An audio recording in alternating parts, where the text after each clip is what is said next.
Dobrý den, vážení návštěvníci, vítám vás na dnešní prohlídce. Na pravé straně vidíte napětí topného alternátoru NN a buzení topného alternátoru, zde prosím. Buzení bylo v barokní době, pozdně barokní době rekonstruováno, takže ačkoliv dnes již neslouží, je na svou dobu poměrně moderní konstrukce. A teď, jestli dovolíte, já tady přepnu a přejdeme do dalšího sálu. Zde vidíme nádobu na teplou vodu, ve které se průvodčí koupal. Výsada koupání nebyla dovolena ostatní posádce stroje, která se mohla koupat výhradně ve svém vlastním potu. Zde si všimněte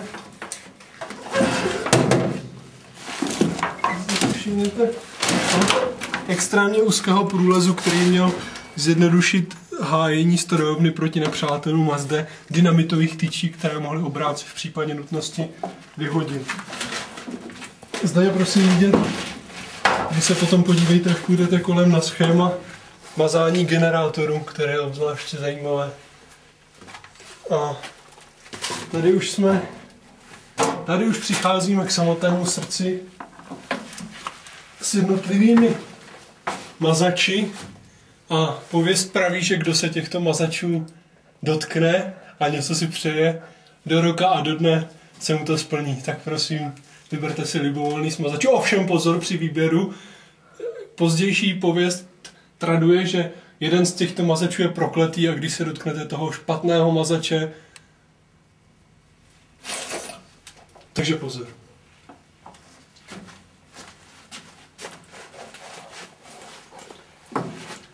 A jako všechny stroje, i tento stroj má únikový kohout. Tento únikový červený kohout nechali strojní páni vybudovat v roce 1854 a v případě nouze jim lze uniknout na úplně jinou stranu lokomotivy a odtamtud ven do volné přírody.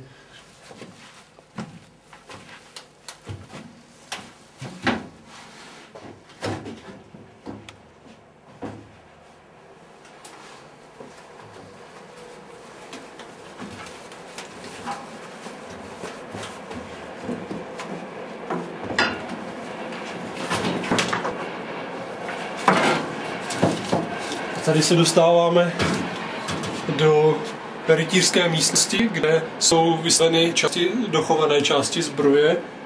Není jich dochováno mnoho, protože jich to ani mnoho původně nebylo. A tím již naše krátká prohlídka končí. Pokuchejte se tady prosím ukazatelem barů. Tady sice není v tomto stroji sice není žádný bar, takže je ukazatel stále na nule, ale jak vidíte, stroj je připraven až na 16 barů najednou pro větší vyhlídkové jízdy. A tady jsme již v přední části stroje, kde je opět spousta ovládacích prvků, které se dají přepínat mezi červenou a bílou, což se nám ještě nepodařilo zjistit, proč vlastně se dají přepínat mezi bílou a červenou. A tady vidíte křeslo, které se dá sklopit dopředu. A když se sklopí dopředu, tak se dá zase sklopit dozadu. A zde je volant, který je pouze dekorativní, protože, jak asi všichni dobře víte, s vlakem se nedá zatáčet. Takže ten volant vlastně, člověka by to nenapadlo, ale vlastně jenom v jedné pozici. Protože s vlakem se nedá zatáčet. A za to tady jsou páky, se kterými už se dnes nedá hýbat. Spousta tlačítek, které už se dnes nedají mačkat. Pak je tady spousta přepínačů mezi bílou a červenou, kterých teda nevíme, proč se dají přepínat mezi bílou a červenou, ale taková teorie je, že by, když se podaří navolit správnou kombinaci bílé a červené, tak stroj oživne. Ale jak vidíte, je tady 1, 2, 3, 4 ovladače. To znamená celkem 2/4 možností. To znamená 16 možností, takže pokud někdo z vás bude mít čas, já bych to možná zkusil vyčerpat všech 16 možností, aby se zjistilo, jestli se doopravdy vlak rozjede. Teď vlastně máme všechny na 0. Tak zkusíme 1. Ne. Zkusíme tak 2. Ne. trojku, ne, tak zkusíme takhle, vidíte, že ne, teď zkusíme takhle, vidíte, že jsme stále ještě na místě, takhle, pořád ještě na místě, takže to asi nefunguje. A tady vidíte, tady je pálka, která ještě funguje a točí se. Dopředu a dozadu, dopředu a dozadu.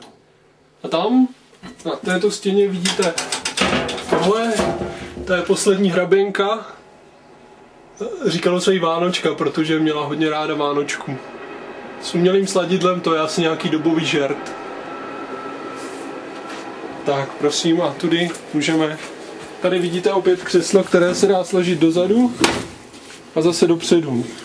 To je rozdíl, tady na rozdíl tady od toho křesla, které se dá nejdřív složit dopředu a pak naopak jde dozadu.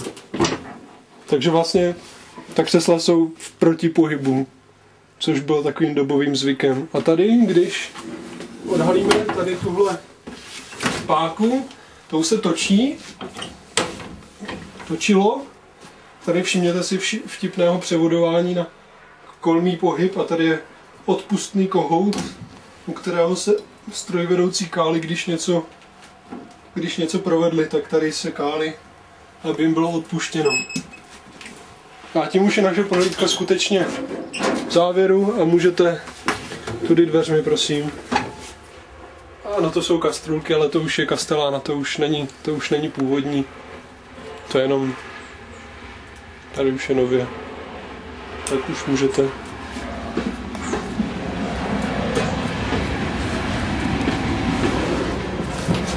Tímto se s vámi posádka našeho vozu loučí a přejeme vám šťastnou cestu.